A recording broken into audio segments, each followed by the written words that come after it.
ప్రభు యేసుక్రీస్తు నామములో బాదంపూడి గ్రామస్తులందరికీ మా ఉదయపూర్వక వందనాలండి. కీర్తన పాడుకుంటూ దేవుని మహింపరుచుకుందాం. మానవుడా కారణ జన్ముడా, నీ జన్మకు కారణముంది. మానవుడా కారణ జన్ముడా, నీ జన్మకు కారణముంది. అర్థం తెలియక నీవు వ్యర్థముగా బ్రతుకకు. అర్థం తెలియక నీవు వ్యర్థముగా బ్రతుకకు. పరమార్థమున్నదని ప్రభు కొరకే బ్రతకమని.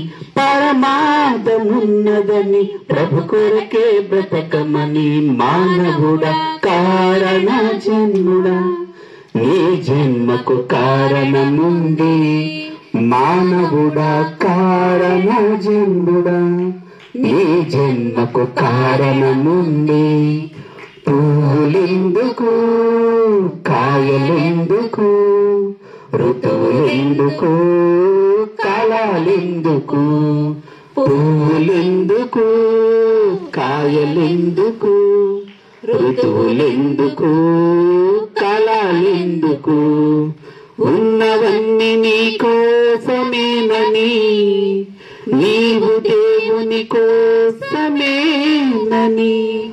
ఉన్నవన్నీ నీ కోసమేనని, నీవు దేవుని కోసమేనని.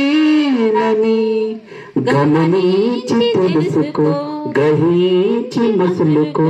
గమనించి తెలుసుకో, గ్రహించి మసులుకో. నీ జన్మకు కారణముంది. నీ జన్మకు కారణముంది. మానవుడా కారణ జన్ముడా, నీ జన్మకు కారణముంది. మానవుడా కారణ జన్ముడా, నీ జన్మకు కారణముంది.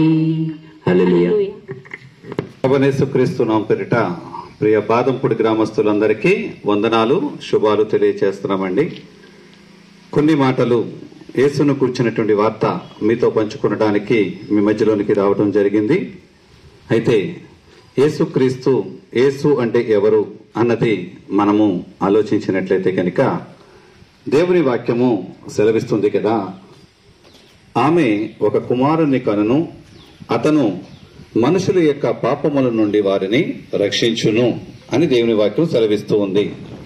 అంటే దేవాది దేవుడు యేసు అనే నామముతో ఈ లోకములోనికి వచ్చినటువంటి క్రీస్తు ఎవరై ఉన్నారయ్యా అంటే రక్షకుడై ఉన్నాడు. ఒక మానవుడు ఈ లోకములోనికి వచ్చి ఉన్నాడు అంటే గనక ఆ మానవుడు ఈ లోకములోనికి రావటానికి ఒక కారణం ఉంది. కారణము లేకుండా ఏ మనుషుడిని కూడా లోకములోనికి దేవుడు పంపించడు. మనము ఒక పని జరిగిస్తున్నాము అంటే కనుక ఆ పనికి ఒక కారణము లేకపోతే మనం పని చెయ్యం. ఒక ప్రతిఫలము లేకపోతే మనం పని చెయ్యం. లాభము లేకపోతే పని చెయ్యం. ఒక పని వల్ల మనకి అవసరము ఉన్నది అని కనుక అనుకోకపోతే మనం పని చెయ్యం. అలాగే దేవుడు కూడా లోకానికి ఒక మనుషుని పంపించాడు అంటే కనుక ఆ మనుషుని ద్వారా కూడా దేవునికి ఒక పని ఉంది. ఈనాడు దేవుని యొక్క మాటను గుర్తెరగక, దేవుని యొక్క ఆలోచనను తెలుసుకోలేక అనేక మంది వారి వచ్చినటువంటి కారణం ఏంటో తెలుసుకోక ఈ లోకము నుండి వెళ్ళిపోతూ ఉన్నారు. కానీ వచ్చినటువంటి పని పూర్తయిందా అంటే ఏ మనుషునికి కూడా పూర్తి కావట్లేదండి. ఈ లోకములో అనేక మంది తీర్థయాత్రలని అనేక యాత్రలు చేస్తూ అనేక ప్రయాణాలు చేస్తూ వెళుతూ ఉన్నారు. ఎందుకొరకు వెళుతున్నారయ్యా అంటే వారు అనేక ప్రాంతాలలో వారికి పుణ్యము గురించి, అనేకమైనటువంటి పాపాలు పోగొట్టుకోవడానికని అనేక ప్రాంతాలకు తిరుగుతూ ఉన్నారు. తిరిగి వెళ్ళి ఎక్కడికి వస్తున్నారు అంటే కనుక వాళ్ళ గృహానికి చేర్చబడుతున్నారు. కొందరైతే గృహానికి చేర్చబడక మధ్యలోనే నిద్రిస్తున్నటువంటి పరిస్థితులు కనిపిస్తున్నాయి. కానీ ఓ మానవుడుగా ఈ లోకానికి నువ్వు వచ్చి ఉన్నావంటే కనుక నీ వచ్చినటువంటి కారణం ఏమై ఉంది? నీ వచ్చినటువంటి పని నువ్వు పూర్తి చేస్తున్నావా? అలాగే నీవు ఈ లోకములో తిరుగుతున్నావు, ఈ లోకములో ఉంటున్నావు, బ్రతుకుతున్నావు అంటే కనుక నీకంటూ ఒక కవచము కావాలి. రక్షణ అనేటువంటి కవచము కావాలి. దేవుని వాక్యము సెలవిస్తుంది కదా, ఈ నామమును తప్ప మరి ఏ నామమున కూడా రక్షణ లేదు. ఈ నామము ఒక్కటే మిమ్మల్ని రక్షించేది. యేసు నామములో తప్ప ఏ నామమున రక్షణ లేదు అని దేవుని వాక్కు మాట్లాడుతూ ఉంది. నీవు ఒకవేళ రక్షణ గురించి నీకున్నటువంటి తాహతను బట్టి, నీకున్నటువంటి పేరు ప్రఖ్యాతులను బట్టి, హోదాను బట్టి, నీకున్న పదవును బట్టి ఒకవేళ నువ్వు సెక్యూరిటీని పెట్టుకోవచ్చు. దేని వరకు పెట్టుకుంటావు? నీ దేహమునకు మాత్రము నువ్వు సెక్యూరిటీ పెట్టుకోగలదు, బందోబస్తు పెట్టుకోగలదు, రక్షణను పెట్టుకోగలదు. కానీ నీ ఆత్మకు రక్షణ ఎక్కడుంది? నీ ఆత్మ వచ్చిన కారణము ఏమై ఉన్నదో తెలుసుకోక, ఆ వచ్చినటువంటి పనిని పూర్తి చేసుకోక, నీ వచ్చినటువంటి పని పూర్తి చేసుకోవడానికి నీ చుట్టూ రక్షణ అనేది నువ్వు సిద్ధము చేసుకోక నువ్వు మరణిస్తే నీ ఆత్మ ఎక్కడికి వెళుతుందో ఆలోచించగలుగుతున్నావా? రక్షణ అనేది మనము ఆత్మకు కలిగించబడినటువంటి వ్యక్తులుగా ఉంటే మన ఆత్మ తిరిగి ఏ రక్షణతో అయితే మనం ఉన్నామో అదే రక్షణలో సంరక్షకుడైనటువంటి యేసు దగ్గరికి మనం చేర్చబడతాం. రక్షణను నిర్లక్ష్యము చేసి నాకు రక్షణ లేకపోతే ఏమవుతుందిలే, అపాయము ఎదురుగుండా ఉండగా కూడా అపాయమును గుర్తెరగలేనటువంటి స్థితిలో ఉంటూ ఆ అపాయకరమైన స్థితిలో జీవిస్తూ ఒకవేళ ప్రాణాపాయకరమైన స్థితిలోనికి తెచ్చుకుంటే మనకన్నా దౌర్భాగ్యులకు ఎవరైనా ఉంటారా? ఆలోచించగలుగుదామండి.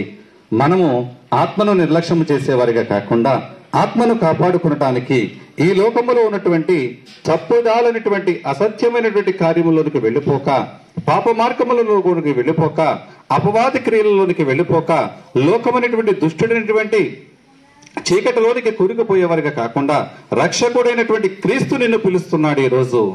అయితే ఆ రక్షకుడైనటువంటి క్రీస్తును నువ్వు అంగీకరించగలుగుతున్నావా? నీవు అనుకోవచ్చు, నేను రక్షింపబడాలంటే నేను ఏం చేయాలండి, రక్షణ అంటే నాకేంటో తెలియదు కదా అని. నీ నోటితో నువ్వు ఒప్పుకొని యేసే క్రీస్తుని ఆయన నోటితో ఒప్పుకొని నువ్వు రక్షింపబడితే కనుక ఆయన నిన్ను స్వీకరించడానికి సిద్ధముగా ఉన్నాడు. ఎక్కడ రక్షణ పొందాలని నువ్వు అనుకోవచ్చు, నువ్వు ఉన్న స్థలములోనే. ఎప్పుడు రక్షింపబడాలని నువ్వు అనొచ్చు, నీవు ఉన్న స్థలములో ఇదే సమయంలో నువ్వు రక్షింపబడవచ్చు. అయితే ఒకవేళ ఆ యేసు యొక్క రక్షణ గురించి ఇంకా నువ్వు తెలుసుకోవాలంటే గనక, ఆ యేసు యొక్క రక్షణ గురించి ఇంకా నీకు విఫలముగా తెలియాలంటే గనక మా దగ్గర ఉన్నటువంటి సహోదరుల దగ్గర కొన్ని కరపత్రాలు ఉన్నాయి, మీరు తీసుకుని తెలుసుకోవచ్చు. లేదంటే మీ గ్రామంలో ఉన్నటువంటి దేవుని మందిరానికి వెళితే అక్కడ సేవకులు అనబడుతున్న వారు ఉంటారు, అక్కడ అనేక విషయాలు మీకు తెలియజేస్తారు.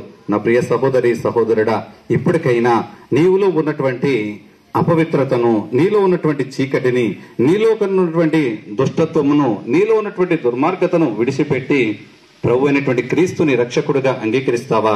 నువ్వు అంగీకరించినట్లయితే గనక ఆయన రాజ్యాన్ని స్వతంత్రించుకుంటావు. అటువంటి కృప పరిశుద్ధాత్ముడైన దేవుడి గ్రామ ప్రజలందరికీ దయచేయునుగాక. ఆమేన్. ప్రార్థన చేసుకుందామండి.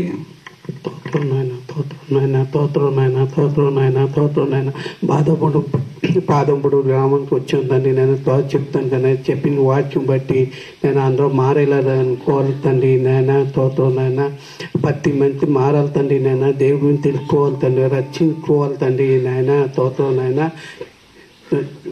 రోజు చూపిస్తుంది తండ్రి. నాయన చిన్న ప్రార్థన పాదతలు పెడుతున్నాను, ప్రార్థనలో తప్పు చూపించి క్షమించుకొని ఏతురత్న అడుగుతున్నాను తండ్రి. ఆమేన్. ఆమేన్. అందరికీ వందనాలండి.